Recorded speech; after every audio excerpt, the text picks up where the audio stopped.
حتما باید برکنده شود و خواهد شد.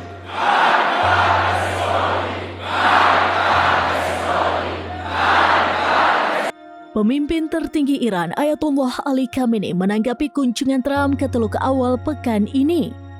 Trump mengatakan bahwa dia ingin menggunakan kekuasaan untuk perdamaian.